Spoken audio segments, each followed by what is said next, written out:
Sean bienvenidos a la Suprema Corte de Justicia de la Nación. Les saluda José de Jesús Cruz y Baja y nos encontramos en su programa El Pleno en Vivo. Este día el Pleno del Tribunal Constitucional de nuestro país continuará conociendo de acciones de inconstitucionalidad. En el caso, la número 10/2014 y su acumulada 11/2014. Acciones de inconstitucionalidad promovidas por la Comisión Nacional de los Derechos Humanos, por el Instituto Federal de Acceso a la Información y Protección de Datos, un asunto importante en términos constitucionales y legales. Constitucionalmente se enmarca en lo que establece el artículo 105, fracción segunda de la Constitución Política Federal. En el ámbito legal, en el orden procesal, importante la ley reglamentaria del artículo 105, fracciones primera y segunda de la Constitución Política Federal. Un asunto importante en función del análisis que establece el Pleno de la Suprema Corte de Justicia de la Nación de algunos artículos del Código Nacional de Procedimientos Penales que fueron impugnados por quienes promovieron las acciones de inconstitucionalidad a través de los diversos conceptos de invalidez, un planteamiento importante en el contraste que se establece entre el contenido del Código Nacional de Procedimientos Penales y la Constitución Política de los Estados Unidos Mexicanos, de acuerdo a la naturaleza precisamente de las acciones de inconstitucionalidad. Este contraste que establece el Pleno de la Suprema Corte de Justicia de la Nación se da a partir de lo que presenta el proyecto analizado en 9 temas que estudia el Pleno del Tribunal Constitucional de nuestro país, un asunto que lleva precisamente al estudio de estos artículos impugnados del Código Nacional de Procedimientos Penales que fue publicado en el Diario Oficial de la Federación el 5 de marzo del año 2014, un planteamiento importante en el marco de la reforma constitucional en materia penal en el Estado mexicano y que tiene diversos puntos de referencia en los antecedentes en las fechas correspondientes. A partir de 2008, precisamente la reforma constitucional en materia penal que opera en el Estado mexicano y posteriormente también importante el año 2011 con una reforma también en el orden constitucional respecto de los derechos humanos como planteamientos importantes en los antecedentes del estudio de este tema, de este asunto, las acciones de inconstitucionalidad 10 y 11/2014. Un elemento importante también respecto de la publicación en el año 2014 y la entrada en vigor de varios referentes a partir del año 2016 como elementos importantes en el contexto histórico y los antecedentes de este asunto. Un elemento importante cuando se plantea el primero de los temas a estudio del Pleno del Tribunal Constitucional de nuestro país. El primero de los temas es precisamente el tema de la inspección de personas y sus bienes, incluidos los vehículos, y un tema importante en función del planteamiento de los conceptos de invalidez que se registran fundamentalmente en la impugnación del contenido de 5 artículos del Código Nacional de Procedimientos Penales, un asunto que lleva al estudio fundamentalmente de los artículos 132, 147, 251, 266 y 268 de este Código Nacional, con el tema, como hemos referido, respecto de la inspección de las personas y sus bienes, un planteamiento que, desde el punto de vista de quienes promueven las acciones de inconstitucionalidad, se estiman violentados diversos derechos en el marco constitucional del Estado mexicano. Fundamentalmente se alega el punto correspondiente a una invasión al ámbito precisamente de los derechos de las personas sobre el libre tránsito y la libertad personal, también elementos de seguridad jurídica, de legalidad, también el planteamiento importante respecto de los bienes y el planteamiento fundamentalmente en el orden de esto que es la libertad personal y de tránsito cuando se establece la posibilidad desde su punto de vista, de acuerdo al contenido de los artículos que son impugnados, el que se realice una inspección y esto planteado en 2 momentos. El primero de ellos, de acuerdo a la flagrancia y otro, de acuerdo a la presunción que se tenga en la realización de la investigación correspondiente y esto como punto fundamental, la sospecha razonable ha sido uno de los elementos importantes a estudio en este segundo rubro. El primero de los elementos importantes, de acuerdo a la flagrancia, queda determinado precisamente en el marco de estos artículos que establece el Código Nacional y que plantea también referentes de una afectación desde el punto de vista de quienes promueven las acciones de inconstitucionalidad de la libertad personal. También el elemento fundamental en el caso ha sido el tema correspondiente a la investigación que se realiza y que lleva a presuponer que existe una violentación del orden legal en el Estado mexicano. De acuerdo a esta posibilidad, se plantea la revisión, la inspección de personas y sus bienes y el planteamiento en el contenido de estos artículos del Código Nacional de Procedimientos Penales es impugnado a través de estas acciones de inconstitucionalidad porque se establece, se argumenta que existe una violentación al orden constitucional cuando se da la inspección de las personas y esto también respecto de sus bienes, un planteamiento que lleva al estudio de orden constitucional en el contraste que se establece de estos artículos con el contenido del artículo 16 fundamentalmente de la Constitución Política de los Estados Unidos Mexicanos respecto de la argumentación de que nadie puede ser molestado en su persona, en su familia, en sus bienes, si no es bajo el mandato de la autoridad competente. Este es un primer elemento y que se contrasta también con lo que establece el elemento de orden constitucional en el artículo 21 de la propia Constitución Política de los Estados Unidos Mexicanos, de acuerdo al contenido de las facultades de la policía y del Ministerio Público en el desarrollo de las investigaciones. Aquí elementos importantes respecto de la prevención de la investigación son elementos importantes en el debate que se establece en el Pleno de la Suprema Corte de Justicia de la Nación y el orden importante respecto de la investigación como elemento establecido en la Constitución Política Federal y de acuerdo a las facultades de la policía para que en su momento pueda realizar estas investigaciones y la armonización que se establece el punto de vinculación con el contenido del artículo 16 de la Constitución Política Federal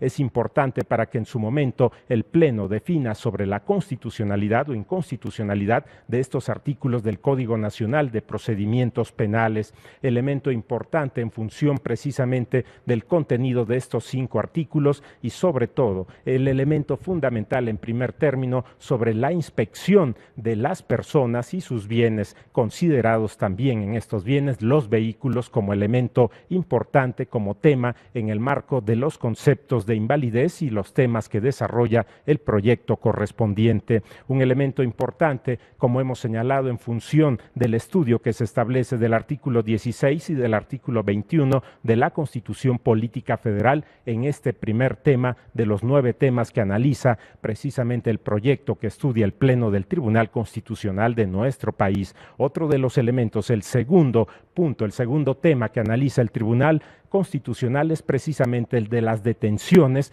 esto vinculado a los delitos que requieren querella y es el punto fundamental en el segundo de los elementos y los argumentos planteados por quienes promueven las acciones de inconstitucionalidad estiman una violentación a diversos derechos, en este caso fundamentalmente a la presunción de inocencia, también a una defensa adecuada y también elementos importantes respecto de la consideración de los derechos de presunción de inocencia fundamentalmente y el debido proceso. Son elementos importantes a tener en cuenta en el seguimiento de este asunto y el tercero de los temas a estudiar es precisamente el aseguramiento de los bienes vinculados con operaciones financieras, también otro de los elementos importantes donde se argumentan por parte de quienes promueven las acciones de inconstitucionalidad, violación a diversos derechos, fundamentalmente en este caso, además de los aspectos de orden procesal, fundamentalmente respecto del debido proceso,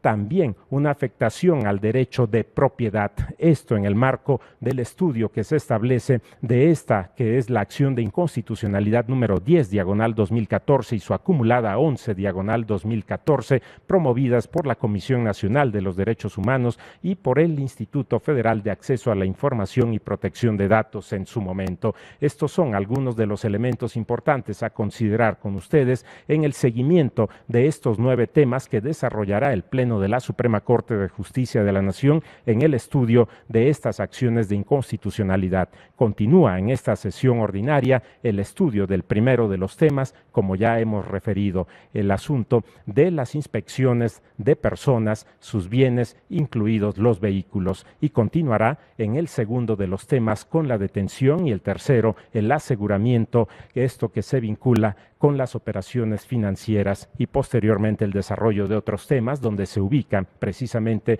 la geolocalización en tiempo real, los arrestos y otros temas más que complementan precisamente los diversos conceptos de invalidez estudiados en este proyecto. En este momento iremos a una pausa y volvemos con ustedes con más comentarios al respecto. Vamos a la pausa.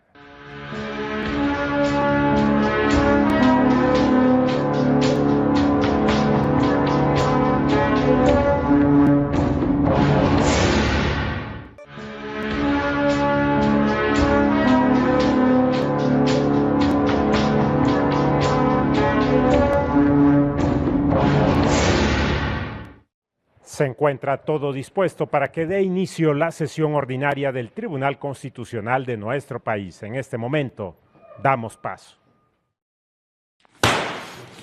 Se abre la sesión. Señor secretario, denos cuenta. Sí, señor ministro presidente. Se somete a su consideración el proyecto de acta de la sesión pública número 28 ordinaria, celebrada el lunes 12 de marzo del año en curso. Está a su consideración, señoras ministras, señores ministros, el acta. Si no hay observaciones, en votación económica se aprueba. Queda aprobada el acta. Continuamos, por favor. Sí, señor. Se somete a su consideración el proyecto relativo a las acciones de inconstitucionalidad 10/2014 y su acumulada 11/2014, promovidas por la Comisión Nacional de los Derechos Humanos y el Instituto Federal de Acceso a la Información Pública y Protección de Datos, demandando la invalidez de diversas disposiciones del Código Nacional de Procedimientos Penales, bajo la ponencia del señor ministro Lainez Potisek y conforme a los puntos resolutivos a los que se dio lectura en sesión anterior. Gracias, señor secretario. Como lo mencionábamos ayer al terminar la sesión, para continuar con el análisis de este asunto, le voy a dar la palabra sucesivamente al señor ministro Franco, a la señora ministra Luna y a su servidor, para que el señor ministro Lainez, también que ha pedido la palabra, nos haga un resumen de conclusiones. Tiene la palabra la señora ministra Luna. Digo, el señor ministro Franco. Gracias, señor presidente. Señoras y señores ministros, yo he estado escuchando con muchísima atención las intervenciones y también revisé la versión taquigráfica con mucho cuidado. Estamos frente, como lo reconoce el proyecto, frente a figuras excepcionales que evidentemente son actos de molestia para los particulares, para las personas, ¿verdad?, que inclusive pueden tener una incidencia importante en cuanto a su intimidad y a su condición de dignidad que les reconoce nuestra Constitución. Consecuentemente, yo parto de esta base, son figuras excepcionales. Y el problema radica, desde mi punto de vista, en que en este caso concreto, en el tema, y me estoy ciñendo al primer tema, inspecciones personales y de vehículos, como lo establece el proyecto, ¿verdad?, el problema radica en si requieren o no de autorización judicial para poder ser llevadas a cabo. Yo acepto que hay una línea muy delgada en estas figuras. Sin embargo, insisto, después de haber revisado todos los argumentos vertidos, advierto que en realidad, ¿no?, el problema radica para mí en un tema de seguridad jurídica para las personas que pueden verse sujetas a estos actos de molestia.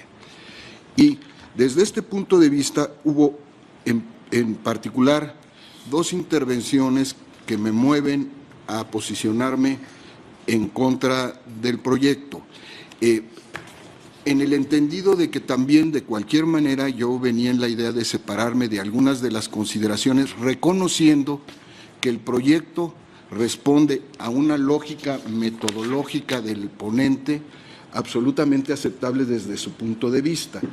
Yo no comparto algunas de las consideraciones y también creo que hay una mezcla, lo digo con el mayor respeto, de criterios previos a que se instauró el nuevo modelo de protección en materia de justicia penal, ¿verdad?, y los que ahora se han ido estableciendo. Pero el problema fundamental que yo lo veo en función de la premisa que sostengo de seguridad jurídica es que el Código Nacional de Procedimientos Penales no establece ni siquiera lineamientos básicos que regulen el accionar de las autoridades en relación con estas figuras. Y a mí me preocupa mucho, porque al final del día creo que esto es fundamental. Hubo una opinión que me hizo dudar el día de ayer, pero que revisé, que fue la alusión a la observación general de la ONU en relación a esto. Quiero decirle que al haber checado lo que dice esta observación general, es categórica en establecer que deben existir lineamientos en la legislación para estos efectos. En el punto 8, que probablemente fue al que se refirieron ayer al aludir a la observación. Y creo que esto tiene un sentido. Por supuesto, de ninguna manera creo que el código debe establecer un catálogo general, menos un protocolo que deba seguirse. Pero sí creo que debe establecer ciertos lineamientos que establezcan límites, que es lo más importante, a cualquier arbitrariedad que se pueda presentar, y también orientaciones fundamentales de cómo se debe actuar en estos casos, como en otros supuestos y en otras figuras lo prescribe el Código Nacional. Por esas razones, y como ofrecí ser breve, yo ya tengo mi opinión formada, me manifiesto por la invalidez en el artículo 251 de la fracción quinta relativa a la inspección de vehículos, en el artículo 266 en su porción normativa que señala se realizará un registro forzoso solo si la persona no está dispuesta a cooperar o se resiste, y en el artículo 268 en su porción normativa o cuando existan indicios de que oculta entre sus ropas o que lleva adheridos a su cuerpo instrumentos, objetos o productos relacionados con el hecho considerado como delito que se investiga. Gracias, señor presidente. Gracias, señor ministro Franco. Señora ministra Luna, por favor. Gracias, señor presidente. Yo quisiera mencionar que también, después de haber escuchado con mucha atención el día de ayer la participación de la señora y los señores ministros, para mí era muy importante, sobre todo, escuchar la participación de los ministros de la primera sala, que de alguna manera están, pues, en mi opinión, más relacionados con el nuevo procedimiento penal acusatorio, que al final de cuentas es un procedimiento pues, relativamente todavía novedoso, que nosotros en la segunda sala pues no es una materia que tengamos tan de aplicación diaria. Revisando nuevamente las versiones, tal como señaló el señor ministro Franco, y nuevamente checando el proyecto, yo sí me manifiesto a favor del proyecto, pero sí estaría en contra de consideraciones, y quiero decir por qué. Primero que nada, para mí, ¿cuál es el marco constitucional para estas actuaciones, para estos artículos?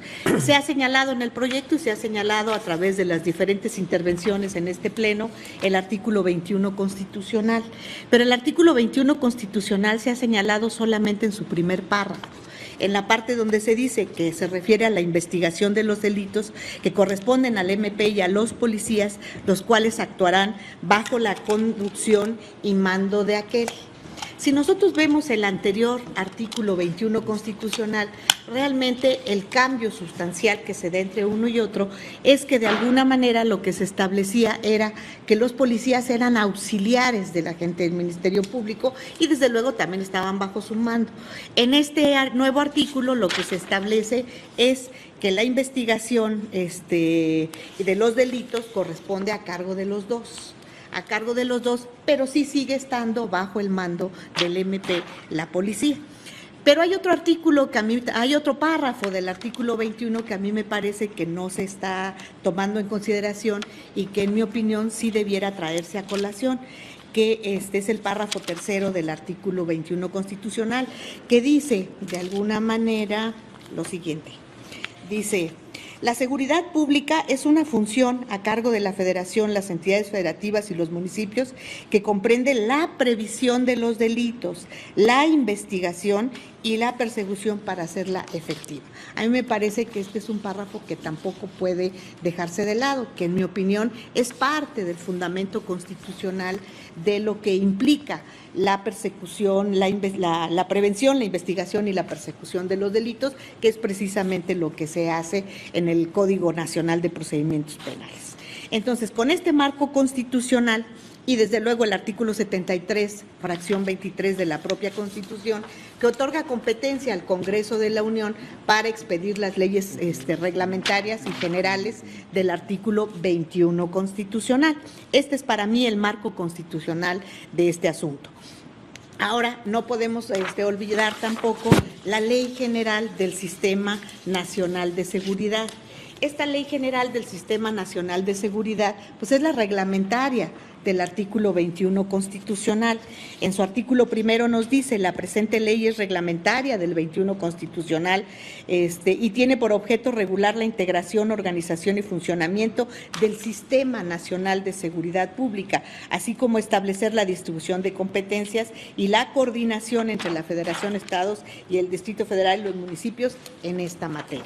Y luego nos dice el artículo segundo: la seguridad pública es una función a cargo de la Federación a través de los Estados, que tiene como fines salvaguardar la integridad y derechos de las personas, así como preservar las libertades, el orden y la paz públicos, y comprende la prevención especial y general de los delitos, la sanción de las infracciones administrativas. Bueno, ese es otro caso.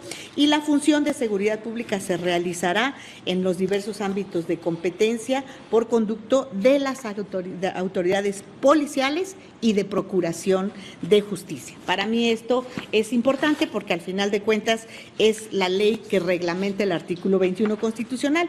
El artículo 75 y 77 de esta ley establecen la correlación que debe de existir entre esta ley y el Código Nacional de Procedimientos Penales. Así, el artículo 77 nos dice: la policía, en términos de lo dispuesto en el Código Nacional de Procedimientos Penales, en sus respectivos ámbitos de competencia, tendrá las siguientes funciones. Y aquí nos da una serie de funciones para la policía, entre las que se encuentra, destaco la fracción segunda: constatar la veracidad de los datos aportados en informaciones anónimas mediante los actos de investigación, recibir las denuncias contra hechos, practicar las diligencias, efectuar las detenciones, participar en las investigaciones de los delitos, es decir, nos da una serie de situaciones. Pero lo importante es que de alguna manera nos está diciendo: las instituciones policiales están facultadas para desarrollar las funciones establecidas en el presente artículo, que son muchas, en términos de lo previsto en la fracción primera del artículo 75 de esta ley. ¿Y qué nos dice el artículo 75 de esta ley? Las instituciones policiales, para el mejor cumplimiento de sus objetivos, desarrollarán cuando menos las siguientes funciones. Fracción primera: investigación, que será aplicable ante la preservación de la escena de un hecho probablemente delictivo, la petición del MP para la realización de actos de investigación de los delitos, dejando actuar bajo el mando y conducción de este, los actos que deba realizar en forma inmediata, la comisión de un delito en flagrancia, la prevención, que será la encargada de llevar a cabo las acciones tendientes a prevenir la comisión de delitos e infracciones administrativas a través de acciones de investigación, inspección, vigilancia y vialidad en su circunscripción. Y desde luego, en la fracción tercera, la reacción, que será la encargada de garantizar y mantener y establecer el orden y la paz pública. Entonces, para mí esto es importante porque es función del Estado el otorgar seguridad y paz pública a la sociedad y desde luego para establecer sobre todo una garantía al derecho de las víctimas. Y Bueno, aquí se establece la relación con el Código Nacional de Procedimientos Penales. Ahora, los artículos reclamados en el Código Nacional de Procedimientos Penales, que ya vimos que en el otro también está establecida la posibilidad de llevar a cabo investigaciones y actos de inspecciones y actos de investigación, tal como se señala en la ley reglamentaria, que es una ley general. Entonces, en el Código Nacional de Procedimientos Civiles, en esta parte, penales, en esta parte, los artículos que se están reclamando, el artículo 132, en el que creo que hasta ahorita nadie ha habido en contra de la propuesta del proyecto del señor ministro Lainez, en el sentido de que es constitucional, para mí es importante señalar una situación. El artículo 132 está en el título quinto, que está referido a sujetos del procedimiento y sus auxiliares, y está en el capítulo sexto, que está referido a la policía. Entonces, ¿cómo se entiende a la policía? Como sujeto del procedimiento o como auxiliar de este. Entonces, este artículo 132 nos dice que son obligaciones de la policía, en la fracción séptima, practicar las inspecciones y otros actos de investigación, así como reportar sus resultados al Ministerio Público.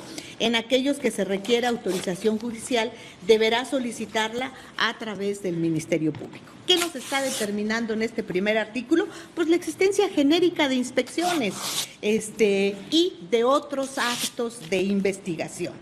¿Qué otra obligación le está dando en esta fracción? Reportar a la gente del Ministerio Público y, en todo caso, solicitar la autorización por conducto del Ministerio Público cuando ésta sea necesaria respecto de estos actos.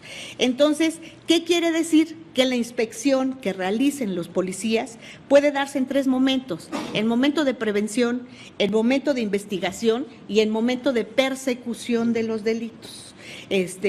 Hasta este momento y hasta este artículo es lo que yo advierto. Entonces, ¿qué quiere decir? Que hay dos tipos de inspección, como lo dice el artículo: las inspecciones que necesitan autorización judicial y las inspecciones que no necesitan autorización judicial.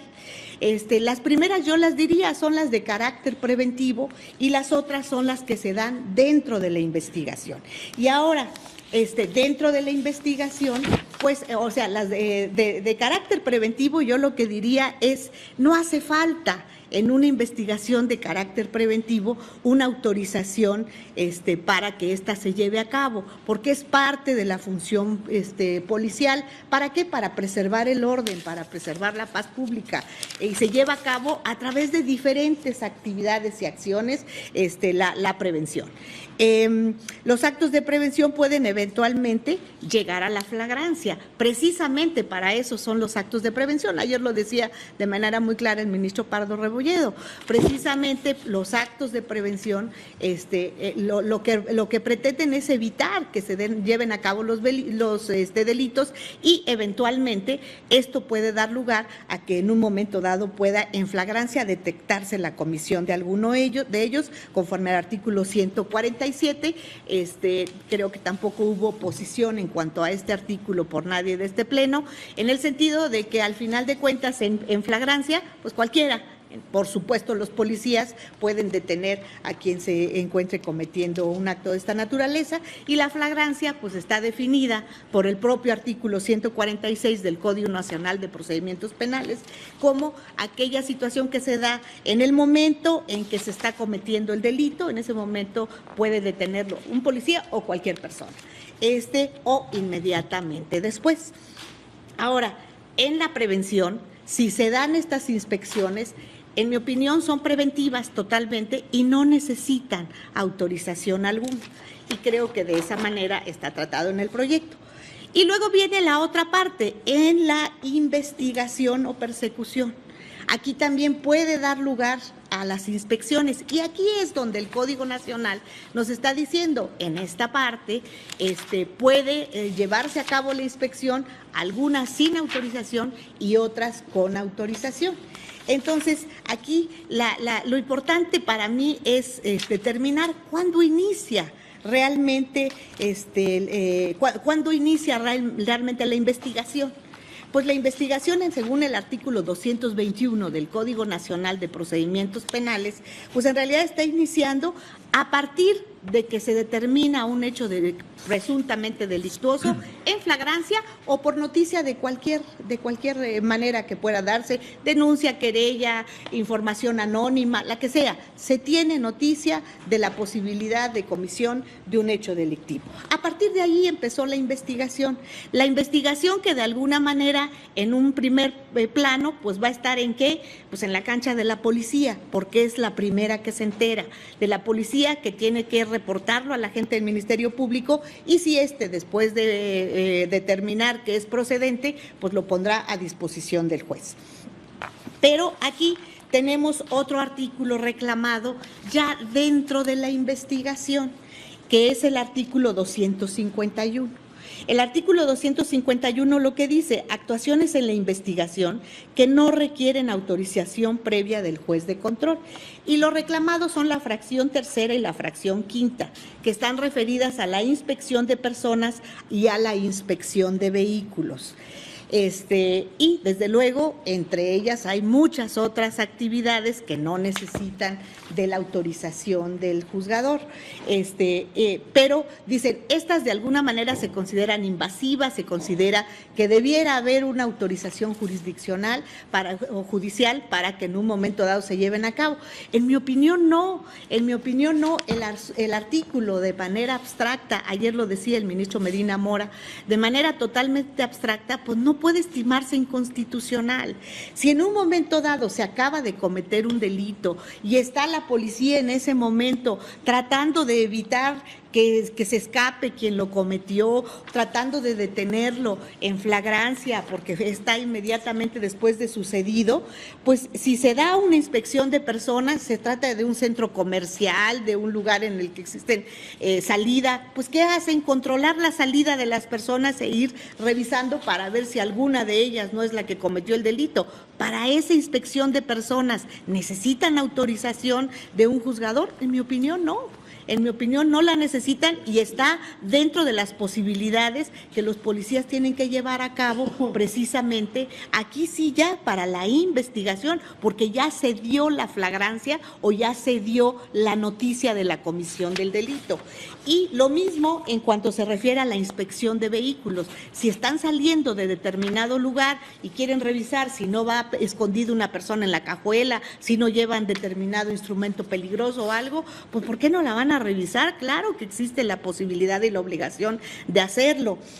Entonces, por esa razón, a mí me parece que analizados en cuanto a su constitucionalidad y tomando en consideración los propios principios de inmediatez, de urgencia que se establecen en el artículo 150 del propio Código de Procedimiento Nacional de Procedimientos Penales, pues yo creo que está justificada plenamente esta situación, o al menos no encuentro que esto pudiera ser motivo de inconstitucionalidad. El artículo 266 es otro de los que se encuentra reclamado y aquí lo que se dice es actos de molestia. Todo acto de molestia debe llevarse a cabo con respeto a la dignidad de la persona en cuestión. Antes de que el procedimiento se lleve a cabo, la autoridad deberá informarle sobre los derechos que le asisten y solicitar su cooperación. Se realizará un registro forzoso si la persona no está dispuesta a cooperar o se resiste. Si están revisando a las personas que están saliendo de determinado lugar precisamente para descartar la posibilidad de que se evada quién cometió el ilícito y la persona se resiste, bueno, pues es mayormente sospechoso, o con que se resista se evita la posibilidad de su revisión, pues entonces ¿qué quiere decir? Que se hace nugatoria la obligación y en todo caso la actuación policial. Por esas razones, a mí me parece que también este artículo no cae por sí mismo, per se, en cuestiones de inconstitucionalidad. Y por último, el artículo 268, que se refiere a la inspección de las personas. En la investigación de los delitos, la policía podrá realizar la inspección sobre una persona y sus posesiones en caso de flagrancia, cuando existan indicios que oculte entre sus ropas o que lleva adheridos en su cuerpo. Volvemos a lo mismo, estamos en la flagrancia, estamos en el momento en que dicen, allá va vestido de tal manera, lleva tal seña personal. Bueno, pues si lo detienen para revisar, pues evidentemente es parte de lo que el principio de inmediatez justifica la actuación policial. De lo contrario, pues entonces la policía está de adorno, porque no va a poder en un momento dado ni parar ni detener a nadie en un problema de flagrancia. Entonces, por esas razones, a mí me parece, como ayer se manifestó por algunos de los señores ministros, en el sentido de que si nosotros analizamos los artículos en abstracto, por supuesto que a mí, yo creo que conjuntada tanto la ley del Sistema Nacional de Seguridad, que establece las obligaciones de los policías en cuanto a su actuación, y el Código Nacional de Procedimientos Penales, la actuación es correcta precisamente para lograr el cometido de ¿qué? De preservar el orden público, de preservar el derecho de las víctimas, de establecer que la delincuencia cada vez sea menor. Esa es la razón de ser. Ahora, yo entiendo perfectamente que también pueden cometerse excesos.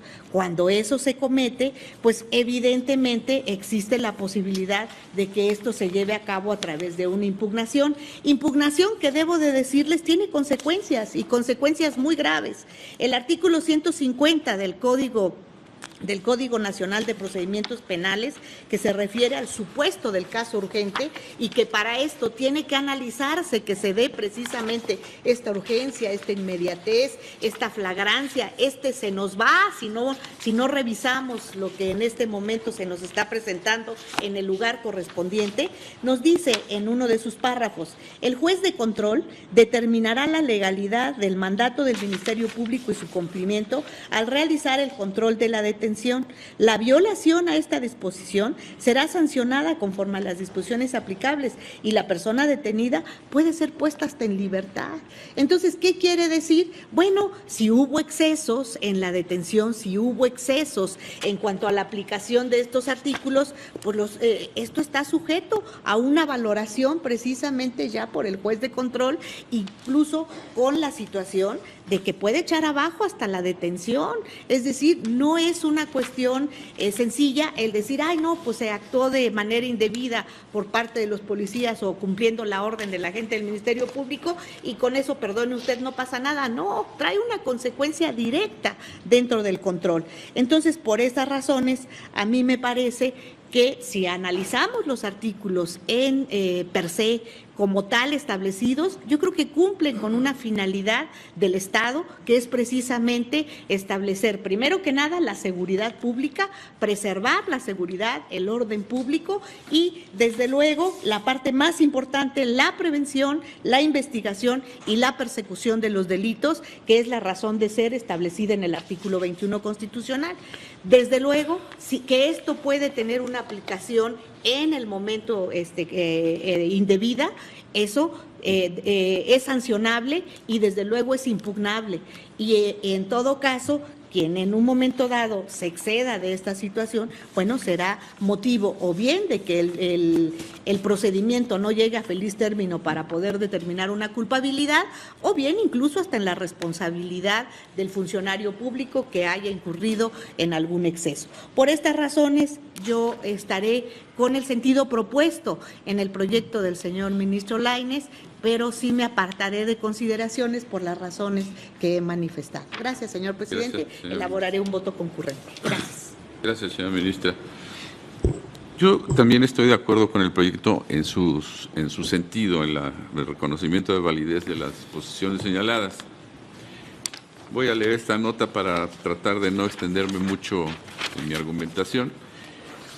Y, como decía, sí estoy de acuerdo con el proyecto en cuanto al sentido que propone. Los controles preventivos provisionales a que se refiere el proyecto, para mí, no necesariamente forman parte de la materia de impugnación en esta acción de inconstitucionalidad, por lo que no es el supuesto para pronunciarnos sobre los criterios de la primera sala, porque el caso que ahora se presenta, considero, es un poco distinto, de tal forma que tampoco son aplicables en automático, por lo que debemos decidir si es válido que la policía investigadora puede realizar las medidas de inspección de personas y de vehículos sin orden judicial en el desarrollo de la investigación del delito. En el proyecto se realiza una interpretación de las normas impugnadas y sus alcances, y se arriba a la conclusión de que son constitucionales, constitucionalidad que comparto.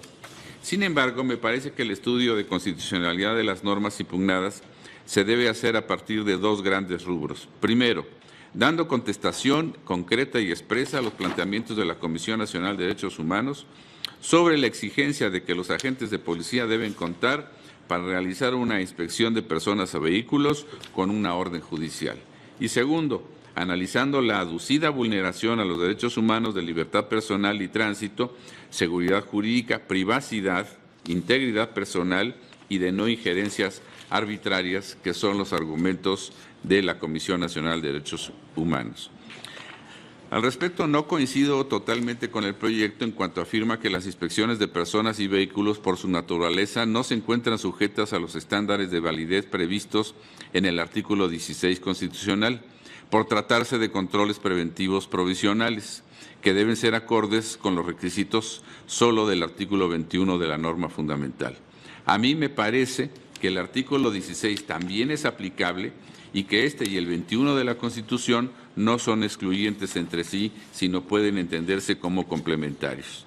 En el artículo 16, párrafo 14 de la Constitución, se prevé una norma de regulación específica de la actividad de la autoridad, en concreto de los jueces de control, que resolverán en forma inmediata y por cualquier medio las técnicas de investigación de la autoridad que requieran control judicial, garantizando los derechos de los indiciados y de las víctimas u ofendidos. Mientras que el artículo 21, párrafos 1 y 9 de la Constitución, se prevé una norma que confiere competencia a la Policía y al Ministerio Público para investigar los delitos, como ya se ha señalado aquí en varias ocasiones. De esta manera, una interpretación sistemática de los artículos 16, párrafo 14 y 21, párrafos 1 y 9 de la Constitución, permiten establecer que los jueces de control resolverán en forma inmediata y por cualquier medio las técnicas de investigación de los agentes de policía que requieran control judicial. ¿Cuáles son los casos en los que se requiere ese control judicial a cargo de los jueces? Lo son todas aquellas técnicas de investigación, medidas cautelares o providencias que por su grado de afectación sobre los derechos humanos deban ser analizadas y aprobadas previamente por la autoridad judicial, quien las calificará en la proporcionalidad y medida del caso concreto. De acuerdo con lo anterior, una vez que se ha considerado que puede ser válida la utilización de técnicas de investigación sin orden judicial, es necesario analizar si las normas impugnadas contienen medidas que por su grado de afectación a los derechos requieren de un control judicial previo. En el caso, el artículo 268 impugnado permite una inspección de personas superficial o leve, que consiste en la exploración de la superficie del cuerpo o bajo la ropa para buscar objetos adheridos al cuerpo. Incluso el propio artículo 268 detalló que cualquier inspección que implique una exposición de partes íntimas del cuerpo sí requerirá autorización judicial. Sin embargo, no se puede soslayar que la revisión corporal, aun cuando sea superficial, pudiera incidir en un amplio espectro de los derechos humanos, tales como el derecho a la intimidad, a la libertad ambulatoria y, por supuesto, a la dignidad humana. La inspección de personas puede suponer la exposición leve del cuerpo del individuo que se revisa, aun cuando no se trate de la exposición de las partes íntimas a que se refiere el 268. De ahí que incide en el derecho a la intimidad, porque aún en los casos menos invasivos, como un simple registro corporal, existe una necesaria exposición o tocamientos de partes que normalmente se encuentran ocultas a la vista y fuera del alcance de las personas. En vista de lo anterior, para determinar si este tipo de medidas limitan los derechos humanos en forma legítima y constitucional, es necesario en todo caso aplicar una especie de test de proporcionalidad en el que se estudie si la norma persigue una finalidad imperiosa, si es idónea, si es necesaria y proporcional en sentido estricto, lo cual para mí sí supera.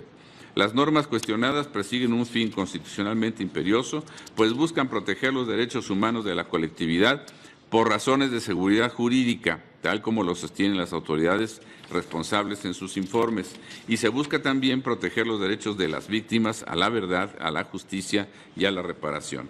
La medida es idónea en virtud de que la intervención en los derechos fundamentales es susceptible de conseguir el objetivo propuesto porque permite a la policía recolectar datos de prueba que podrán servir para la investigación de delitos y también para su prevención y persecución.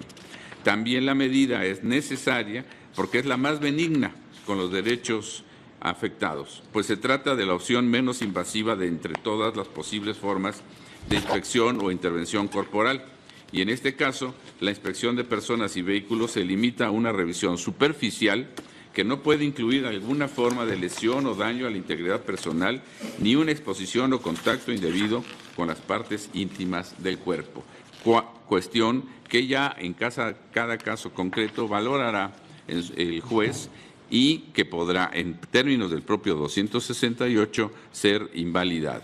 Además, la medida cumple con su principio de proporcionalidad en sentido estricto, en tanto la afectación guarda una adecuada proporción con la finalidad perseguida, pues la inspección solo se concibe como un control preventivo provisional cuando se señala en el proyecto que involucraría una afectación menor y transitoria que en ningún caso puede implicar que los agentes de seguridad cometieran actos arbitrarios o abusivos, en cuyo caso se configuraría la ilicitud de la inspección y la posible responsabilidad penal y hasta administrativa de los agentes de policía. Por otra parte, en lo que se refiere a la validez de la inspección de vehículos, que constituye también una medida todavía menos invasiva, estoy de acuerdo, coincido en reconocer la validez de esa inspección, regulada en el artículo 266 del Código, para los casos en que la persona no está dispuesta a cooperar o se resiste.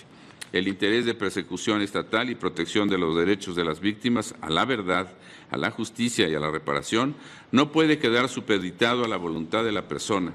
De ahí que comparta el sentido del proyecto en cuanto a reconocer la regularidad constitucional de la inspección forzosa, pena el supuesto cumpliendo los requisitos que establece la ley y que han sido desarrollados en el proyecto, concretados básicamente en el respeto a la dignidad humana y los derechos fundamentales, así como en el uso proporcionado de la fuerza pública. En ese sentido, comparto el sentido del proyecto, aunque con algunas variantes en las argumentaciones. Señor ministro Lainez. Gracias, ministro presidente.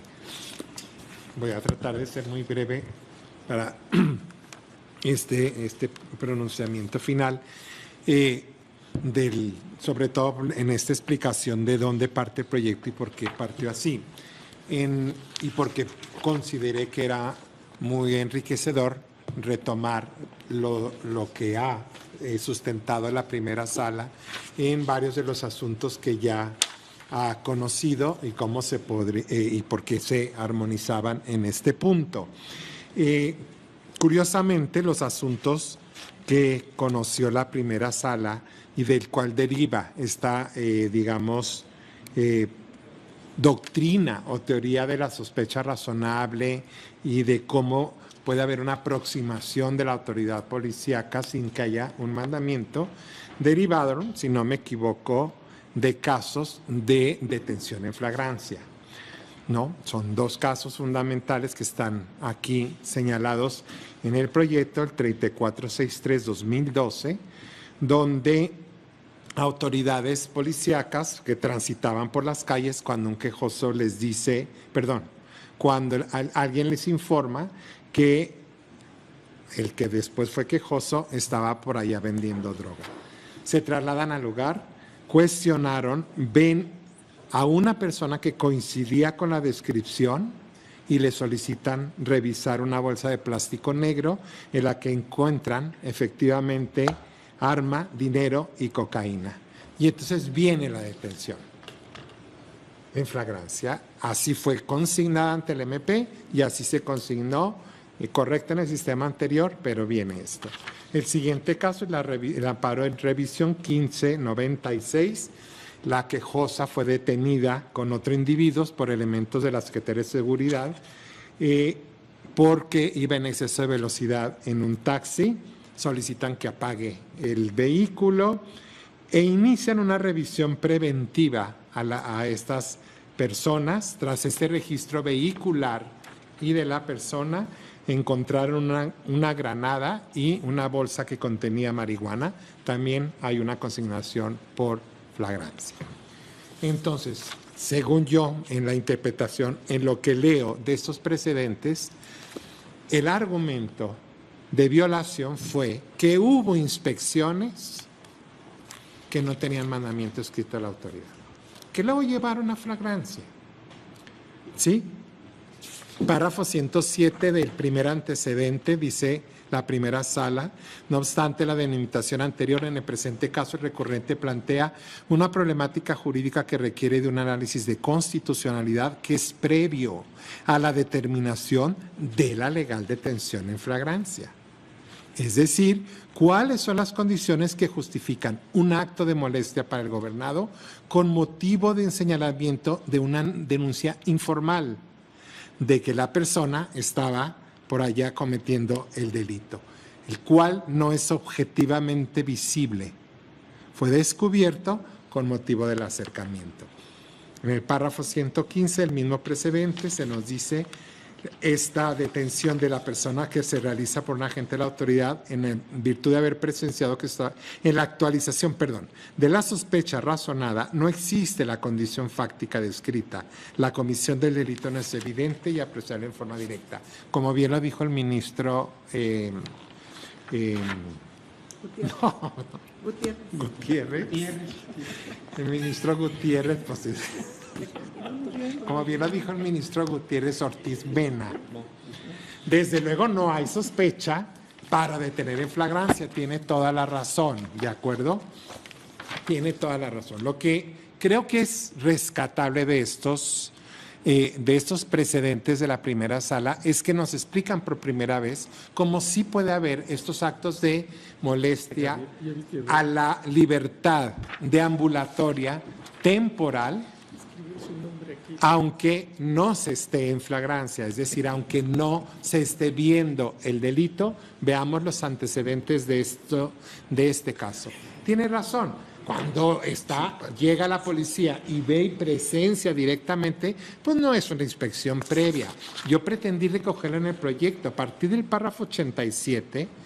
Quizá lo que no ha gustado mucho es que está en el subtítulo de flagrancia, pero decimos: en efecto, la flagrancia puede descubrirse en dos circunstancias, formas distintas. La primera, cuando el agente del Estado o incluso cualquier particular presencia directamente la comisión de un delito, es decir, se percata a simple vista de que con los sentidos de que se está cometiendo en este mismo instante un hecho ilícito. Y concluimos: en estos casos, la flagrancia se revela por sí sola y, por tanto, la detención del individuo se justifica y queda autorizado sin necesidad de que la agente realice una inspección para asesorarse a la comisión de delito. Quizá aquí faltó decir: o la inspección es posterior. Una vez que ha sido detenido, yo pondría, sin modificar el proyecto, estas aclaraciones de que no es sospecha, de que no es por sospecha como se llega a la flagrancia, pero sí lo creo yo que hizo o pretendió hacer el proyecto: rescatar esos precedentes donde estamos en actos de inspección sin mandamiento escrito de la autoridad y que fueron cuestionados, ya no tanto la detención, sino decir: ¿por qué me pediste que abriera esa bolsa? ¿Y por qué hiciste que abriera esa bolsa? Entonces, ¿qué hace el proyecto? Y ahí paso a contestar a lo que nos decía el ministro Cosío. Bueno, se puede extender a este artículo 268 del Código de Procedimientos Penales, es decir, la inspección sin mandamiento como técnica de investigación. Mi respuesta es en sentido positivo. Si se hizo y se justificó en esos casos por denuncias informales, por una, como nos dice la primera sala, sospecha razonable de que se estaba cometiendo un delito, lo que hace el proyecto es decir: aquí, en una investigación como técnica de investigación, hay una denuncia, como dijo la ministra Luna, hay una noticia criminis, ya hubo víctimas que fueron ante el Ministerio Público y la policía y dieron cuenta de algunos hechos, de algunos sujetos que podían o no portar ciertos instrumentos, cuchillo, arma, dan cuenta de eso, inicia bajo la conducción del Ministerio Público una investigación. Entonces, me parece a mí que en estos casos, claro que puede igual llevarse a cabo una inspección sobre personas o vehículos, porque como se justificó acá, antes de la flagrancia, como se justificó acá, yo diría, dentro de una averiguación, de una investigación policial, bajo la conducción del Ministerio Público, pues, lógicamente que se tiene que permitir, sin mandamiento judicial, esa inspección de personas y vehículos. Ya las víctimas dijeron, están asaltando en tal lado, son personas que responden y no tienen que coincidir en todo, a estas características, y amagan con un cuchillo. Entonces, inicia la investigación. Hay que recordar que hay que ver todo el código, yo eso sí pido, en su integridad. Además, hay una carpeta de investigación que se abre. Va la policía sobre campo, realiza entrevistas a los vecinos, recorre los lugares. Si se percibe y percata de que hay esa descripción, mi pregunta es, ¿por qué no va a poder inspeccionar conforme a esos elementos y luego reportar? Porque toda actuación de la policía lleva un registro que va a la carpeta de investigación, que se entregará a la defensa en el momento y que quedará sujeta al control judicial. Eso es lo que el proyecto hace. Sin que sea un proyecto modificado, yo precisaría todavía más para decir, desde luego, en esa flagrancia no hay sospecha para descubrir la flagrancia. Simplemente lo que recoge es como estos acercamientos que la primera sala nos dice se justifican con fundamento en el artículo 21, sin mandamiento. Creo yo que en una investigación formalmente abierta sería, en mi punto de vista, poco justificable que como tribunal constitucional digamos, no, es inconstitucional. Lo puede hacer en una denuncia informal, pero no lo puede hacer en una carpeta de investigación. Eso es lo que parte del proyecto. Me parece que era necesario dar esta explicación porque si ya la Suprema Corte, a través de estos precedentes, dio ese camino para explicarnos qué es esta restricción ambulatoria temporal, pues es muy rico para que sirva igualmente para este proyecto.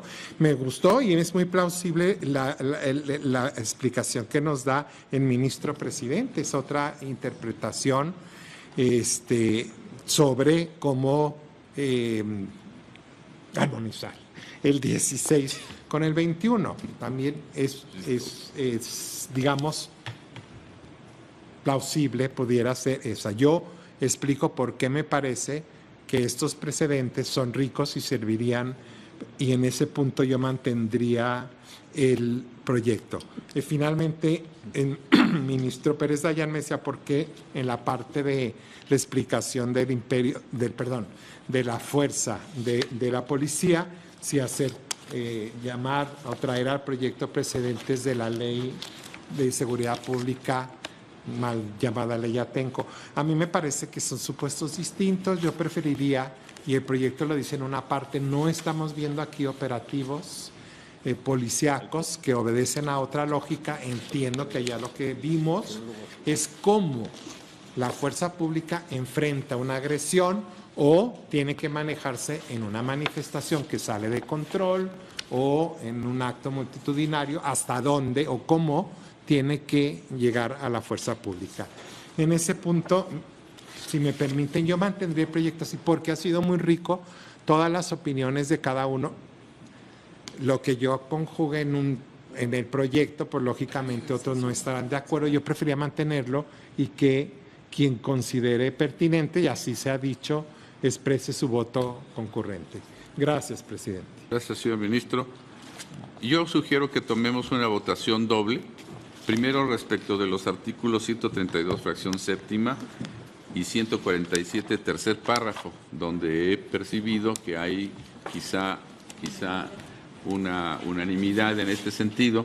Y luego votamos los artículos 251, fracción tercera y quinta, y 266 y 268, si les parece, para que quede clara la votación. Entonces, primero, señor secretario, tome votación respecto solo de los artículos 132, fracción séptima, y 147, tercer párrafo. Sí, señor. Por favor. Señor ministro Gutiérrez Ortiz Mena. A favor de la validez de ambos artículos, me reservo el derecho a hacer un voto concurrente una vez que vea el engrose. Señor ministro A Cosío. favor de la validez de ambos artículos, prácticamente en contra de las consideraciones, lo manifestaré en un voto aclaratorio.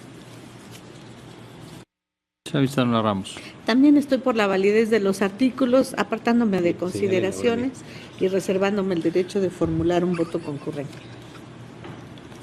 Señor ministro Franco González En Salas. el mismo sentido. Señor ministro Saldívar Ledo de la Rea. Por la validez de los preceptos, en contra de todas las consideraciones, y mi argumentación la haré valer en el voto particular que emitiré en relación con todo este apartado. Señor ministro Pardo Rebolledo. A favor del proyecto, separándome de consideración.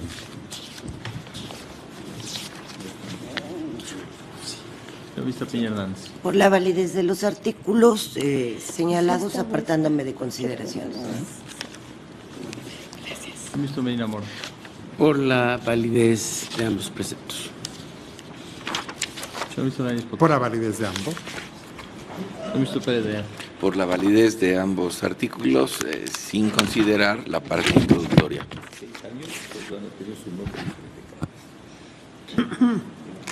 Señor ministro presidente Evan Morales. También por la validez del artículo 132, fracción séptima, y 147, tercer párrafo.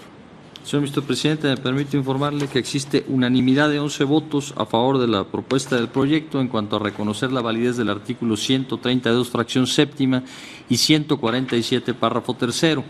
El señor ministro Gutiérrez Ortiz Mena reserva su derecho a formar voto concurrente. El señor ministro Cosío Díaz en contra de consideraciones y anuncia voto aclaratorio. La señora ministra Luna Ramos en contra de consideraciones se reserva su derecho a formar voto concurrente.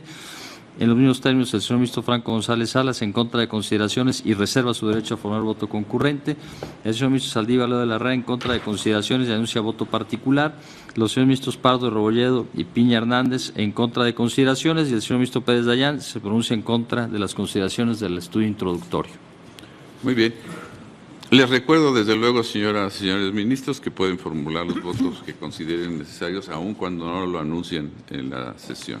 Tomemos ahora la votación respecto de los artículos 251, fracción tercera y quinta, 266 y 268 en los párrafos, en las porciones impugnadas. Sí, señor. Señor ministro Gutiérrez Ortiz Mena. En el mismo sentido que mi votación anterior. Señor ministro Cosío Estoy Díaz. por la invalidez del artículo 251, fracciones tercera y quinta, y por la invalidez también del artículo 268, anuncio voto particular.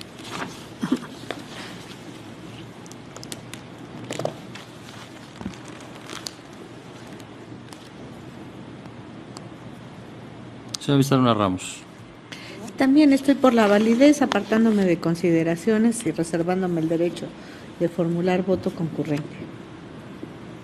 Señor ministro Franco González Por Salas. la invalidez de la fracción quinta del artículo 251 relativa a la inspección de vehículos, la porción normativa se realizará un registro forzoso solo si la persona no está dispuesta a cooperar o se resiste del 266, y la porción normativa o cuando existan indicios de que oculta entre sus ropas o que lleva adheridos a su cuerpo instrumentos, objetos o productos relacionados con el hecho considerado como delito que se investiga del artículo 268.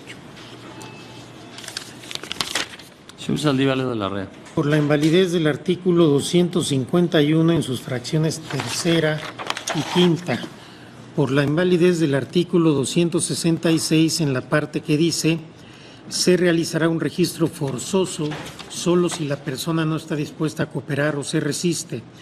Y del artículo 268, la porción normativa que dice: o cuando existan indicios de que oculta entre sus ropas o lleva adheridos a su cuerpo instrumentos, objetos o productos relacionados con el hecho considerado como delito que se investiga. Y anuncio voto particular de todo este apartado del proyecto. Gracias. Señor ministro Pardo Rebolledo. A favor del proyecto, separándome de las consideraciones que precisé en mi intervención de manera muy específica respecto de los efectos que se le atribuyen a la violación de algunos derechos. Señor ministro Piña Hernández.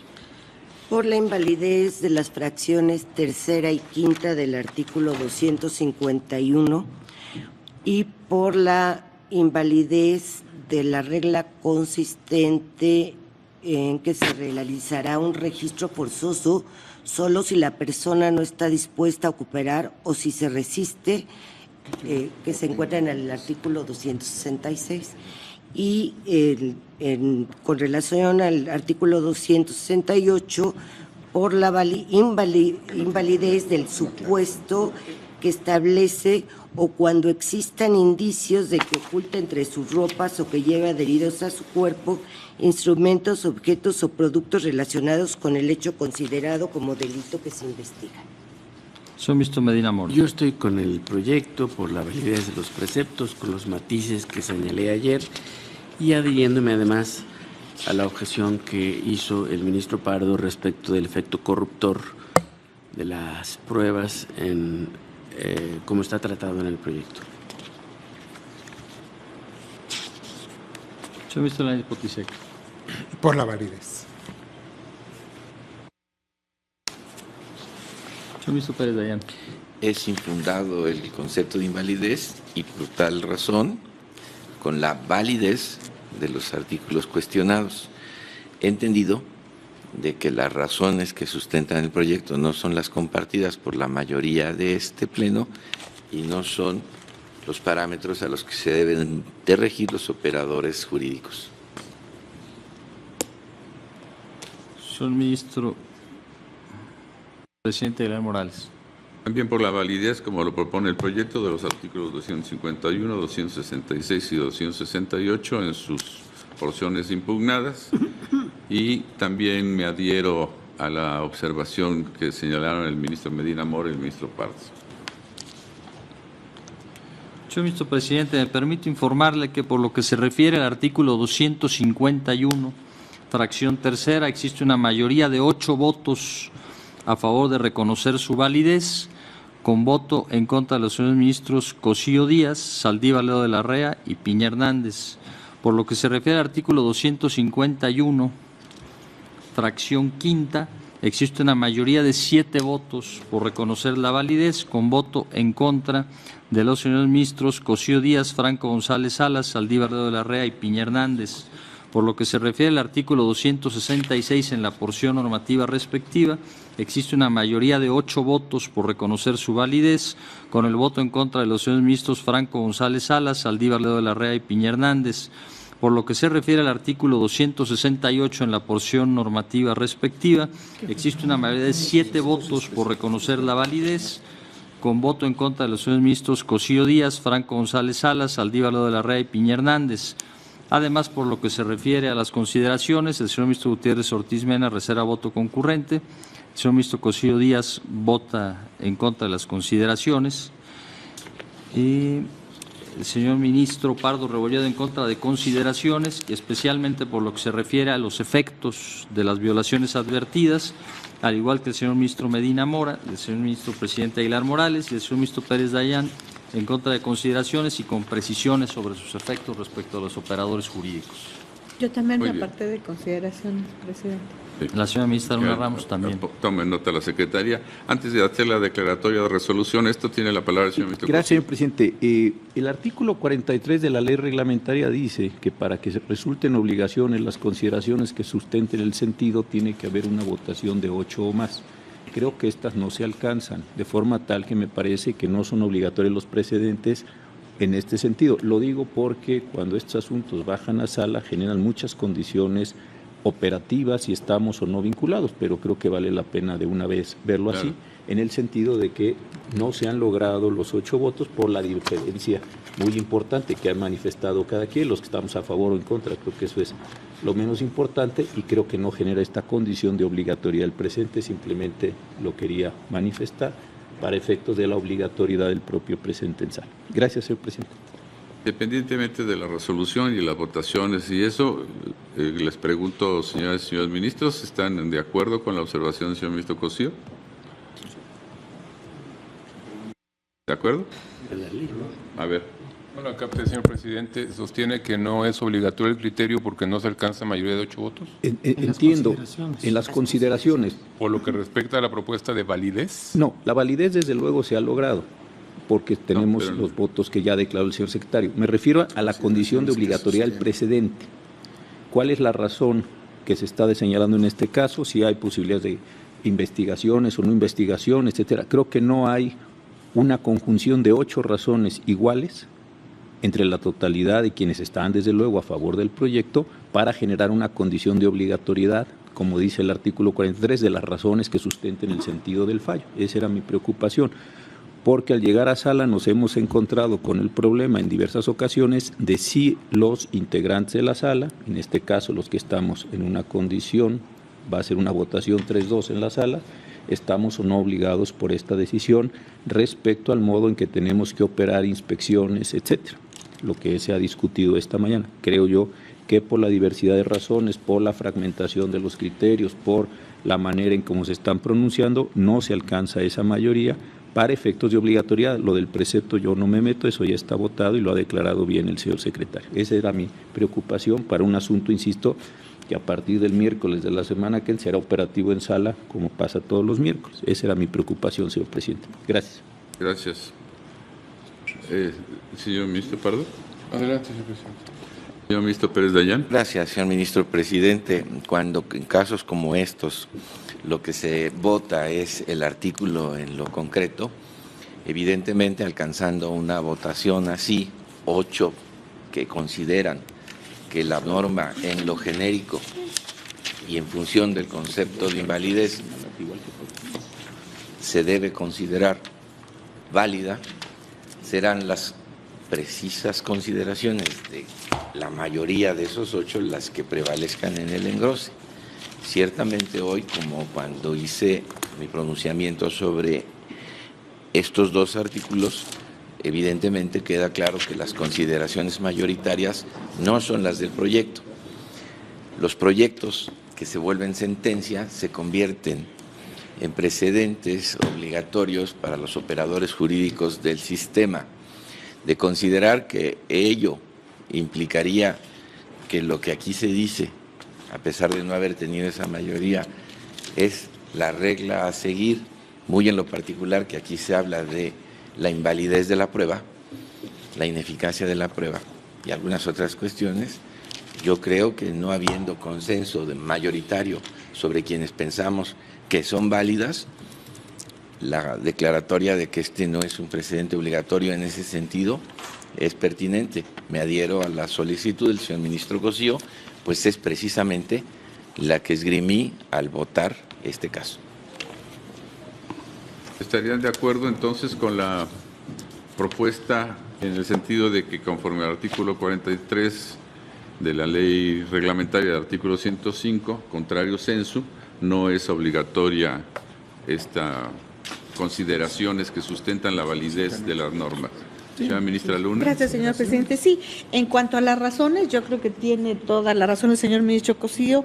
Las razones contenidas en los considerandos no alcanzan los 8 votos, pero el sentido del proyecto que determina la validez sí. Por supuesto. Entonces, ¿qué es lo que deja? Pues a lo mejor en libertad para tomar las que consideren convenientes y declarar en todo caso su validez.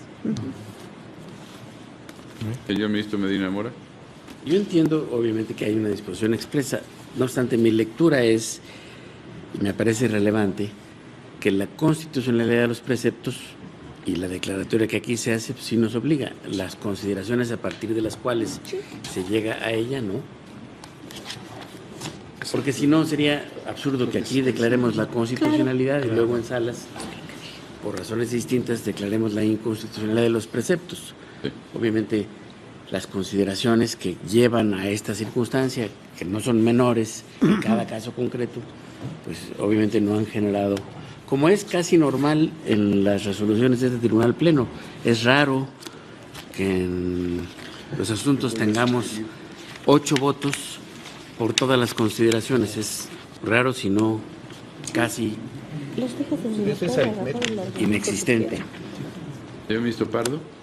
Yo sugeriría que para definir este punto esperáramos a ver el engrose del presente asunto, para entonces poder advertir cuáles de los argumentos pudieran alcanzar esta mayoría y cuáles no, porque yo me he separado de algunos, pero no necesariamente estoy en contra de todos los que maneja el proyecto, y pudiera yo agregar algunos más, pero yo no estaría en condiciones de votar este aspecto en este momento, sino hasta que pudiéramos definir con el engrose a la vista si hay argumentos suficientes que pudieran compartir esta mayoría de 8 y en esa medida pues que fueran obligatorios. Gracias. Sí, de acuerdo. Ya nada más el ministro Medina Mora introduce un punto muy importante para mí, que es en el sentido de que el reconocimiento de validez de la norma, independientemente de sus consideraciones como obligatorias, la validez de la norma ya está reconocido por el Pleno y eso, pues de alguna manera pues, debe ser obligatorio la validez de la norma. Señor ministro Gutiérrez. Gracias, ministro presidente. Me parece muy prudente la sugerencia del ministro Pardo. De hecho, mi voto está condicionado a ver el engrose. Yo me podría apartar de cuestiones, pero el ministro ponente aceptó muchas de las observaciones que hice yo. Entonces, quizá, una vez visto el engrose, no me apartaría de las consideraciones. Sí, perdón, yo no, en eso estoy de acuerdo. Nada más respecto de la validez o invalidez en general. Señor ministro Saldívar. Gracias, señor presidente. Yo coincido con lo que propone el ministro Pardo. A mí me parece que es una cuestión de la mayoría que se pongan de acuerdo sobre qué argumentos o razones van a formar el engrose y eventualmente si hay 8 votos con ciertas razones, pues esas serán eventualmente vinculantes. Si tomamos en cuenta lo que se ha dicho aquí, obviamente no hay, no sé si hubiera incluso 2 votos porque se han dicho razones totalmente distintas. Lo que sí me parece importante es esto último que destacaba el ministro presidente. Yo creo que cuando no se alcanzan los 8 votos en cuanto a las razones, estaríamos, toda proporción guardada, aplicando la técnica del amparo, que no es aplicable, en una especie de tesis aislada que no vincula a las salas. Si el Pleno de la Corte por 6 votos decide en un amparo la validez de una norma, esa decisión no nos vincula a las salas. De acuerdo con el texto expreso, lo que nos vinculan son las razones. Yo en eso sí me parece que lo que hemos actuado, al menos en la primera sala, no puedo hablar por la segunda, es que cuando hay jurisprudencia o precedente obligatorio, actuamos en consecuencia y quienes estuvimos en minoría hacemos un voto aclaratorio. Cuando no es así, hemos tenido incluso que subir asuntos al Pleno, como nos pasó recientemente con el tema del fuero militar, por ejemplo, en que en la sala tenemos una mayoría distinta que la que hay en el Pleno, pero sí me parece que lo más prudente quizás sea pues que el engrose sea trabajado por el ponente en consenso con la mayoría y eventualmente ya se pueda ver con los votos concurrentes, etcétera, cuáles son las razones. Gracias, presidente. Gracias, señor ministro. La verdad es que sí me cuesta trabajo entender que una declaratoria del Pleno sobre la validez de ciertas normas, cualquiera que fueran las razones, después pudiera ser contradicha en la sala por otra votación. Señor ministro Lainez. No, de acuerdo, totalmente de acuerdo con usted. El artículo 43 dice las razones contenidas en las consideraciones que funde los resolutivos, pero el resolutivo es declarar la constitucionalidad del artículo o cuando es lo contrario. Pero entonces, en control abstracto, el Pleno de esta Suprema Corte por voto mayoritario dice este artículo es constitucional y no sirve de nada. Me parece un poco, porque no coincidieron los razonamientos. Perdón, creo que esa no es la interpretación del precepto, ¿no? En el 80% de los casos nunca tendríamos declaratorias. ¿Ya han visto Medina Mora? En el mismo sentido que lo acaba de señalar el ministro Lainez. En cualquier caso, me parece muy prudente la sugerencia del ministro Pardo, sin perjuicio de que para mí queda claro que el precepto es constitucional y ya hay una declaratoria en ese sentido. si mi voto concurrente dice yo estoy en contra del párrafo 249, bueno, el párrafo 249 obviamente no, pero las otras consideraciones que son las que en conjunto generan un sentido, pues yo sí creo que son precedentes obligatorios. Vamos a ver cuántos votos concurrentes hay y cuántos votos particulares hay, y en ese sentido es donde realmente podemos ver si hay o no coincidencia. Señor ministro Franco. Gracias, señor presidente. Yo estaría en el mismo sentido. Es evidente que hay una mayoría por la validez de los preceptos en este pleno. Consecuentemente hay una determinación en ese sentido. Inclusive desde el orden práctico no veo por las votaciones que hubo que esto pudiera ser cuestionado en las salas. Pero yo iba a algo que me parece importante, que es una cuestión de la mayoría. Es una práctica común en el Pleno, para no detener las discusiones y ser más rápidos, simplemente mencionar que nos apartamos de consideraciones y no especificamos cuáles. Esta es una cuestión de la mayoría, obviamente. Si ellos le hicieran llegar al ministro ponente, si se puede, cuáles son las consideraciones de las que se apartan, quizás él pudiera lograr construir un núcleo esencial en que coincidan todos. Ahora, si no es así, por supuesto, cada quien está en libertad, pues entonces está la técnica del engrose que hemos manejado muchas veces, en donde, y lo debo decir con toda sinceridad, a veces para el ponente es muy difícil construir un criterio mayoritario, ¿no? Consecuentemente, pues yo siento, coincidiría con quien han manifestado que la declaración de validez es del Pleno y se tiene que respetar. El gran tema es sobre qué consideraciones comunes, lo planteo así, ¿verdad?, se va a construir el proyecto. Yo creo que también obliga al ponente, a mí o a cualquiera cuando es ponente, cuando hay una mayoría de razones en un sentido, de plasmarlas así en el engrose, porque es la mayoría la que lo decide. Consecuentemente, creo que habría estas vías para que el ponente pueda tener la posibilidad de engrosar el asunto. Gracias. Señor ministro Pardo. Bueno, yo quería también adelantar algo que a lo mejor discutamos en el momento cuando veamos el engrose. A mí me parece que el artículo 43 está vinculado con el 42, y el 42 exige la mayoría calificada solo para el caso de declarar inválidos a alguna norma general. Y desde luego el 43, en congruencia con la disposición anterior, establece que las razones contenidas en los asuntos que sean aprobados por cuando menos 8 votos serán obligatorias, y ahí se determina para quién. Yo considero que en el caso la propuesta del proyecto es de validez y alcanza una mayoría. No tiene que ser calificada en términos del propio 42. Entiendo la problemática que plantea el ministro Cosío desde otra perspectiva, de decir es que cuáles van a ser las razones que van a fundamentar esa conclusión de validez. Y ahí es en donde yo digo que es prudente esperar a que tengamos el engrose para ver si hay una mayoría en que apoye las consideraciones que finalmente sostengan la conclusión.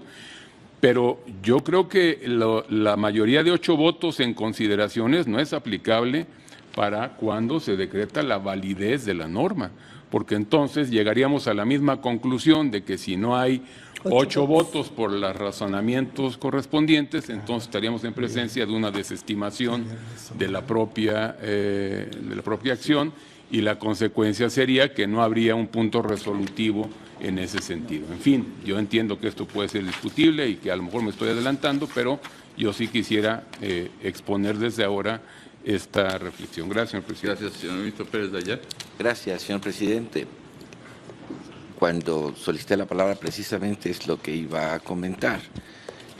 Los 8 votos son hoy meramente circunstanciales. Esos son los que se requieren para la invalidez. Hemos interpretado que cuando se tienen 6 es suficiente para reconocer la validez.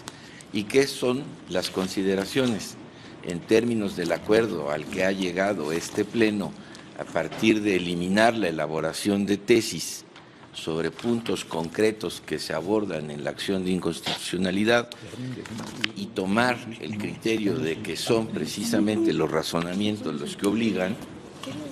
me parece de primordial importancia determinar cuáles son los razonamientos que se vuelven obligatorios en torno al concepto de validez alcanzada sobradamente aquí, pues no solo fueron 6, en un tema fueron 7 y en otros tantos 8. Con que esta mayoría tenga coincidencia en las razones, también mayoritariamente, habrán de nutrir lo que las consideraciones digan. Y para ello el engrose se elabora sobre las intervenciones concretas que todos tuvimos aquí. Según registro, hubo 6 votos en contra al momento de hablar sobre la parte introductoria. Esta ya sería de sí lo suficiente como para no tenerla. Si el proyecto fue sometido tal cual venía y recordamos exactamente lo que cada uno de las señoras y señores ministros expresaron al justificar su participación, es que no había consenso, siquiera mayoritario, para la parte introductoria. Esta ya, siguiendo los lineamientos estrictos de la discusión misma que está grabada, tenemos la posibilidad de derivar. Yo sí quisiera darle el contexto exacto que tiene el voto concurrente. El voto concurrente se hace cuando no estando de acuerdo con algún punto específico, pero sí en lo general se da esa razón. Hay ocasiones en que el voto concurrente abarca toda la argumentación, pero esta se debe construir, repito, sobre lo que la participación de cada ministro dio en su intervención, y de ella creo que sí hay material suficiente para saber qué prevalece y qué no hay. De ahí que más que un voto concurrente será ajustar el proyecto a la mayoría que expresó razones sobre la base de la versión que al efecto tenemos perfectamente documentada, y ya la objeción será, no se ajusta a lo que aquí se discutió. Cada uno de nosotros dio sus razones, solo como ejemplo pongo la parte introductoria de quienes votaron a favor, esto es por la validez, por lo menos 5 recuerdo no estar de acuerdo, suficiente para que no prevalezca. Si son hoy, en términos del acuerdo de este tribunal pleno, las razones y no las tesis, porque ya no hay tesis, creo entonces fundamental que éstas reflejen lo que aquí se dijo. Por eso, desde mi votación, dije, entendido de que la mayoría no ha coincidido con las consideraciones, asumo que no son obligatorias, sí su resultado final. Por eso creo que el engrose no puede ser otro que el que no derive de las intervenciones de cada quien. Gracias. Y además, 6. Señor ministro Saldívar. Gracias, señor presidente. Muy brevemente, creo que esto se tendrá que ver en su momento cuando haya engrose, para reiterar mi punto de vista. El artículo 43 no creo que haga referencia al 42, no dice en términos del artículo anterior, ni nada por el estilo. Me parece que hay 3 cosas en las acciones de inconstitucionalidad. Para que una norma sea inválida se necesitan 8 votos. Para que sea válida bastan 6 votos, pero para que el precedente sea obligatorio se requieren 8 votos coincidentes en las razones. Así está construido el sistema. Yo siempre me he manifestado que ojalá avanzáramos hacia un sistema de mayoría simple, pero así está también en el amparo. Cuando no hay jurisprudencia, pues el Pleno decide y no es vinculante para las salas, o en controversias constitucionales hay supuestos en los que solo tiene efectos para las partes, a pesar de que este Tribunal Pleno ha decidido la inconstitucionalidad. Entonces yo estimo que así está formulado el sistema, y que lo que hablaba el ministro Cosío, pues debe servir más que nada a una especie de llamada de atención para que en el engrose la mayoría llegue a un consenso sobre las razones que sostienen el precedente, y eventualmente a partir de ahí pueda ser obligatorio a la sala. En lo más mínimo he sentido yo que se ha planteado como una especie de rebeldía o de no querer acatar decisiones del Pleno, sino simplemente que tenemos un sistema elaborado sobre esas reglas un tanto cuanto tanto complejas y atípicas, pero que es importante tener en cuenta, sobre todo cuando se fallan asuntos tan delicados como el que estamos discutiendo el día de hoy. Gracias, presidente. Gracias, señor ministro. Señor ministro Cosío. Gracias, señor presidente. Yo coincido en lo que decía el ministro Pardo. Para empezar, creo que sí vale la pena que quienes están en la mayoría pues vean el engrose, formulen sus conclusiones. Creo que ese es un punto muy importante. En segundo lugar, creo que lo ha explicado muy bien el ministro Saldívar ahora. Una cosa es la votación de preceptos. Ese tema, la diferencia entre precepto y precedente, lo trató la ministra Luna hace como 25 minutos. Después se ha retomado, pero ella lo trató y lo dijo muy bien. Una cosa, una votación y otra. Nadie confunde una cosa con otra, y lo dijo ella con mucha claridad. Y la tercera, yo solo me hago esta pregunta. Mañana viene alguien en amparo y me pregunta sobre estos procedimientos. Y en lugar de invocarme las violaciones al 16 o al 19, me pregunta sobre a partir de la violación a un precepto de la Convención Americana. ¿Qué le contesto? No, ya declaramos el precepto constitucional, o le digo, tengo que analizar las razones del artículo X o Y de la Convención, porque esa no la analizamos en el proyecto del señor ministro Lainez. ¿Qué es lo que me está obligando? ¿La declaración general de validez del precepto que se acaba de decidir en esta Corte, o me tengo que enfrentar a su argumento, que es el novedoso? Y me parece que es el problema final del día. Si me enfrento con el artículo 20 y tantos de la Convención, pues entonces tendré que decirle, a la luz de este nuevo argumento, te voy a contestar que es inválido, es inválido. No hay una declaración para siempre de validez de un precepto, sino eso se construye en razón de los argumentos. Por eso es muy importante saber cuántos votos necesitamos para llegar a la declaración de validez de los preceptos. Yo por eso me parece muy importante, no tanto lamento, creo que es muy importante haber sacado esta discusión. ¿Por qué? Porque estos son los problemas operativos cada miércoles en sala. Aquí estamos obligados de un engrose que se votó mayoritariamente en una sesión del Pleno. Por eso era mi cuestión, pero coincido con lo que dice el señor ministro Pardo. Veamos el engrose y a partir del engrose vemos dónde se construyeron mayorías de 8. Ya sé que los preceptos fueron declarados válidos, lo declaró el secretario y también lo dije, pero el otro tema me parece que sí es central saber qué está resultando obligatorio para los integrantes de sala en un asunto como estos, que estoy seguro va a haber de estos 5 cada miércoles. Y sí me parece que es un problema importante para que podamos definir. Gracias, señor presidente. Gracias, señor ministro.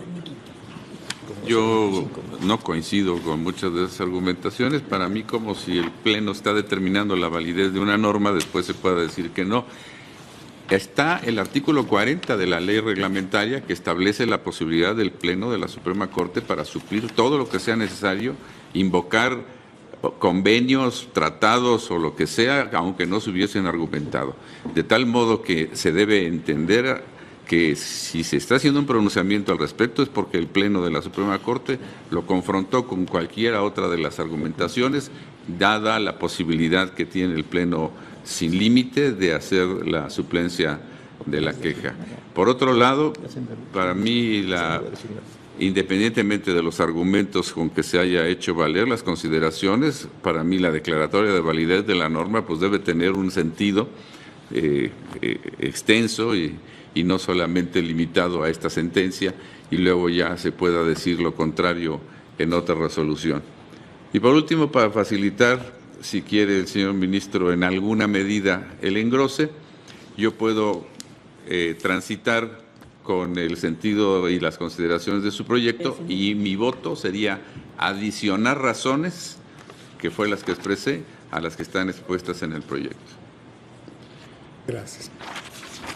Luego entonces, esperando el engrose y por lo tanto comprometiendo al señor ministro ponente a que presente su engrose a consideración de este Pleno en su momento, voy a declarar resuelta este primer punto de esta acción de inconstitucionalidad respecto de la validez de los artículos 132, fracción séptima, 147, tercer párrafo, y la invalidez del 251, fracción octava, 266 y 268. Vamos a un receso, señores Presidente, ministros. no hay invalidez. La validez. Sí, no, sí. Del planteamiento que así fue, sí. Sí. Vamos a un receso.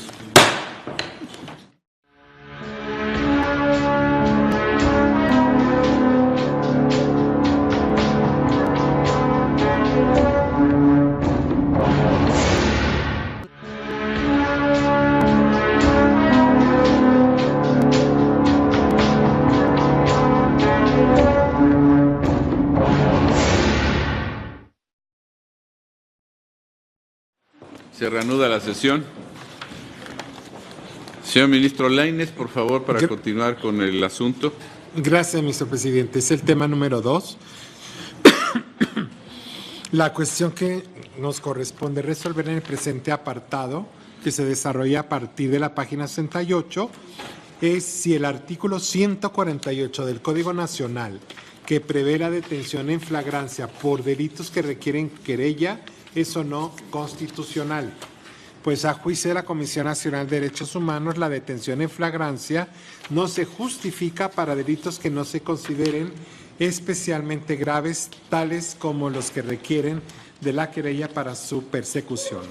El proyecto propone declarar infundados los argumentos hechos valer por la Comisión y puesto que a nuestro juicio, con el debido respeto, se parte de un entendimiento equivocado respecto de la forma y circunstancias en que se verifican las detenciones en flagrancia. En primer lugar, atendiendo a la naturaleza de esta figura y tomando en consideración que la Constitución no distinguió en forma alguna qué tipo, clase de delitos están cubiertos bajo la excepción de detención por flagrancia, resultaría claro que el Poder Constituyente estableció esta excepción porque pretende que cualquier delito de cualquier naturaleza pueda ser investigado y perseguido a partir de su descubrimiento infraganti, por lo que no encontramos justificación alguna que permita realizar las distinciones sugeridas por la Comisión Nacional. Además, y esto es algo importante, al darse la comisión en el momento del delito, la persona que lo descubre, que descubre al infractor en flagrancia, no esté en aptitud en ese mismo momento, ni aunque se tratara de un policía capacitado, de conocer con exactitud la clasificación de los delitos para saber si los hechos que están aconteciendo delictivos requieren o no de un requisito de procedibilidad.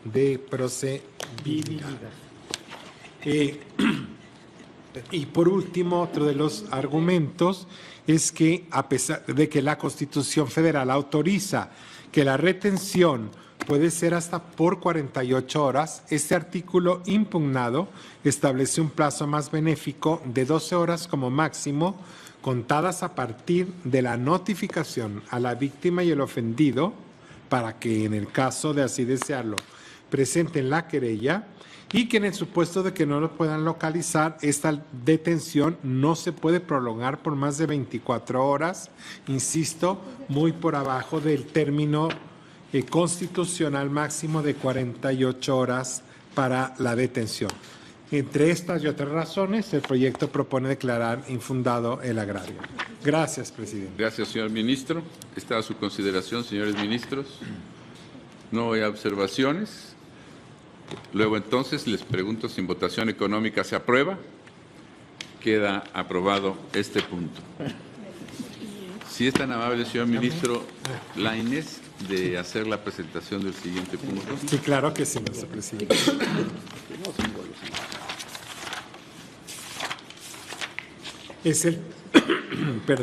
Es el tema número 3. Y donde se nos plantea, también por la Comisión Nacional de Derechos Humanos, la inconstitucionalidad del aseguramiento de bienes o derechos relacionados con operaciones financieras como técnica de investigación sin autorización judicial. La CNDH impugna concretamente el artículo 242 del Código Nacional, considera que es inconstitucional este aseguramiento porque puede practicarse por el Ministerio Público directamente o a solicitud de la policía. La Comisión considera que se trata de medidas tan invasivas de los derechos de la persona que requieren forzosamente la intervención de la autoridad judicial. Además, señala que los artículos 2 y 141 del Código Procesal o Adjetivo ya abrogado preveían la intervención judicial en este tipo de aseguramientos, por lo que habría una violación al principio de progresividad y no regresividad. Y la norma resulta fácticamente en un acto privativo y no de molestia, ya que puede generar graves daños al imputado. El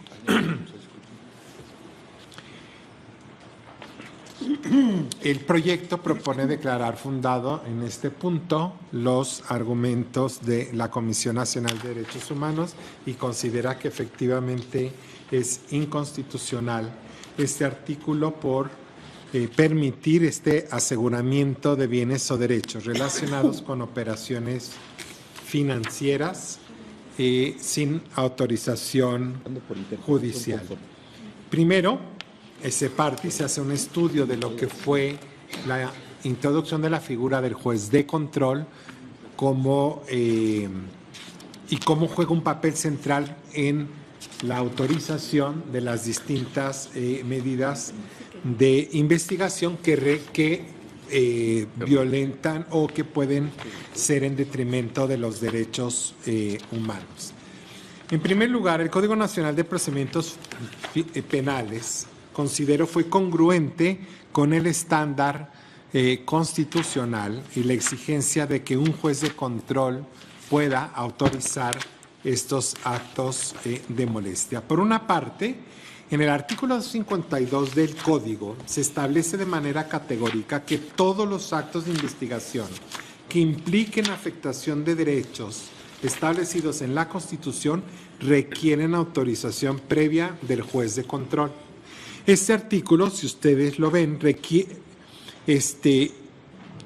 señala de manera ejemplificativa, pero no limitativa, ciertos actos que sí requieren de control judicial. Pero, insisto, trae una regla general que dice todos los demás actos de investigación que impliquen afectación de los derechos establecidos en la Constitución. Por otra parte, el artículo 251 determina los casos de excepción a esta regla general. Es decir, nos va señalando expresamente los actos de investigación que no requieren autorización del juez de control y en estos no está la figura del aseguramiento. De conformidad con el proyecto, lo que el proyecto propone es que el aseguramiento de operaciones financieras sí vulnera de manera directa el derecho fundamental a la propiedad y de manera indirecta, según las circunstancias de cada caso, también puede incidir en derechos como la alimentación, la salud, la libertad de comercio o de trabajo. Si el efecto del aseguramiento es la indisponibilidad jurídica del bien, es claro que durante el tiempo en que esté vigente la medida, el particular queda privado de la posibilidad de disponer de los recursos depositados en sus cuentas bancarias como mejor le convenga para el pleno desarrollo de sus objetivos, de sus fines, la protección de sus derechos patrimoniales o el cumplimiento de sus obligaciones. Sostener lo contrario implicaría desconocer no solo la importancia, sino también la necesidad que las instituciones bancarias han cobrado en nuestra vida diaria. La banca ya no representa tan solo un lugar seguro para guardar nuestro dinero, es un verdadero e indispensable instrumento de administración financiera. Un gran número de los movimientos financieros y de dinero ya solo se pueden realizar por esa vía. Incluso el Estado mexicano ha promovido y promueve políticas de inclusión financiera y ha establecido reglas sobre el uso obligatorio de los medios de bancarización, al grado de que ha prohibido, en ciertos casos, operaciones mediante el uso de efectivo, la imposición de límites al retiro en efectivo en cajeros automáticos, la obligación de pagar nómina a través de tarjetas, entre otras. Si todo el sistema jurídico, monetario y financiero está diseñado para que los ciudadanos y empresas usen, insisto, a veces de manera obligatoria, las instituciones de crédito, es claro que por el significado mismo de la función que realizan para sus clientes, limitar o restringir el acceso a los recursos propios depositados en los bancos implica una seria afectación de derechos. En segundo lugar, debemos recordar que el dinero depositado en una cuenta bancaria es un bien lícito en principio. Es decir, no se trata de bienes que estén prohibidos en el comercio, no se trata de drogas o estupefacientes, armas de uso restringido, especies de flora y fauna protegidas, entre otros, que también pueden ser asegurados sin control judicial, que por su propia naturaleza y condición jurídica no deben estar en posesión o propiedad de persona alguna. Al ser el dinero un bien lícito, opera entonces también la presunción de inocencia y por tanto debe ser un juez el que restringe el uso y disponibilidad de un bien perfectamente lícito bajo el sistema jurídico. A mayor abundamiento, el proyecto no pasa por alto que hay dos figuras más en este Código Nacional, la medida cautelar de aseguramiento también de cuentas bancarias y de operaciones financieras y una providencia precautoria tanto para garantizar la reparación del daño a la víctima como medida cautelar para evitar que se pueda sustraer el inculpado a la acción de la justicia. Y en ambos casos se exige el propio código la autorización judicial. Es decir, entiendo que son figuras distintas, pero en el aseguramiento con medida cautelar de activos bancarios, como la providencia precautoria de activos bancarios que están regulados en el 138 y en el 155, si hay control judicial. Y en el aseguramiento como técnica de investigación no se exige el control judicial. ¿Por qué es donde a juicio del proyecto se justificaría o se justifica todavía más la intervención del juez de control para estos aseguramientos de activos financieros?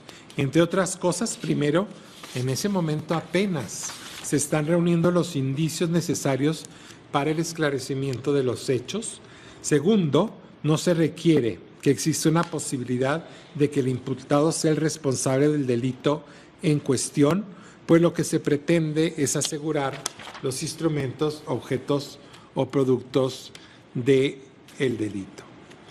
De esta manera, con independencia de la finalidad de la medida, me parece a mí que en la etapa procesal que se da como técnica de investigación no justifica el que se exima de un control judicial sobre un acto que en realidad, más que de molestia, es un acto de privación de un bien que si no estuviera en el banco estaría lógicamente en nuestra casa, quizás debajo del colchón, y para su aseguramiento requeriríamos una autorización judicial.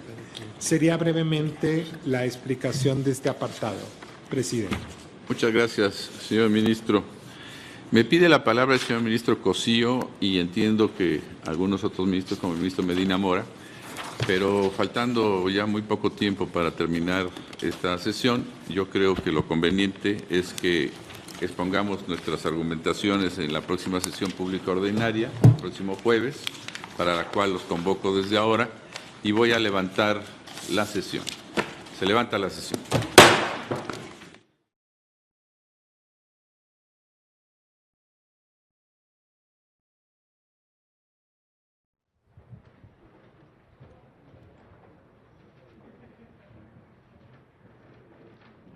Concluyó la sesión ordinaria del Tribunal Constitucional de nuestro país, donde el Pleno avanza en el estudio de las acciones de inconstitucionalidad números 10 y 11 diagonal 2014, promovidas por la Comisión Nacional de los Derechos Humanos y por el Instituto Federal de Acceso a la Información y Protección de Datos, en su momento IFAI. Un planteamiento importante en el contexto fundamentalmente de lo que establece la Constitución Política de los Estados Unidos Mexicanos en sus artículos 16 y 21 y el análisis que se establece respecto de la impugnación que a través de las acciones de inconstitucionalidad se realizó del contenido de diversos artículos del Código Nacional de Procedimientos Penales. El Pleno de la Suprema Corte de Justicia de la Nación ha realizado el estudio de los primeros conceptos de invalidez, primeros temas que se vierten precisamente en el proyecto correspondiente, y analiza el primer tema correspondiente a lo que es la inspección inspección de personas y bienes, un asunto que se enmarca fundamentalmente en el contenido de 5 artículos del Código Nacional de Procedimientos Penales. Estos son los artículos 132, 147, 251, 266 y 268 del Código Nacional de Procedimientos Penales, donde el Pleno determina la validez de estos artículos que fueron impugnados. Ese es el resolutivo fundamentalmente en este contexto. En lo que corresponde a los artículos 132 y 147 se dio por unanimidad, por 11 votos, la validez correspondiente. En el caso del artículo 251, donde se planteó el estudio de 2 fracciones correspondientes a la inspección de personas y de vehículos, se obtuvo una votación de 8 y 7 votos respectivamente por la validez. También la validez correspondiente de los artículos 266 y 268 se dio en este apartado, y lo correspondiente también en el marco precisamente de esto, que es inspección de personas y bienes, incluidos los vehículos, se reporta en el contenido del artículo 132 la obligación de la policía para realizar las inspecciones correspondientes.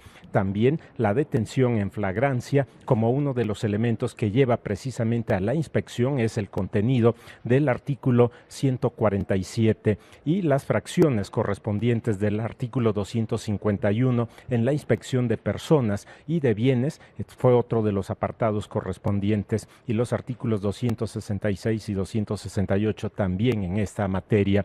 Posteriormente, el Pleno analiza en el marco también del contenido de la Constitución Política Federal otro de los elementos, la detención en flagrancia por delitos que requieren la querella.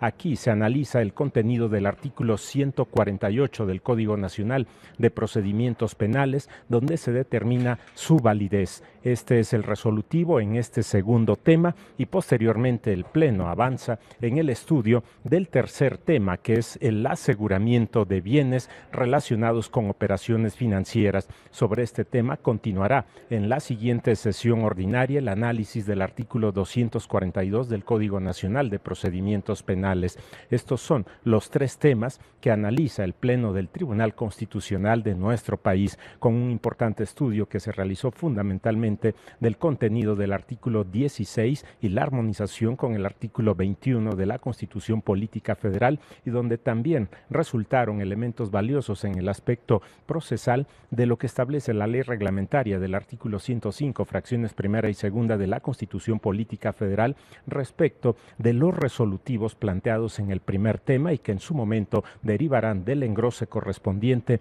los temas con precisión respecto del alcance de estos artículos 40, 42 y 43 de la ley reglamentaria del artículo 105, fracciones primera y segunda de la Constitución Política Federal. Es el avance que tiene hasta el momento el Pleno de la Suprema Corte de Justicia de la Nación, Tribunal Constitucional de nuestro país. Agradecemos a todos ustedes la atención a su programa, El Pleno en Vivo. Se despide José de Jesús Cruz y Baja. Por su atención, gracias.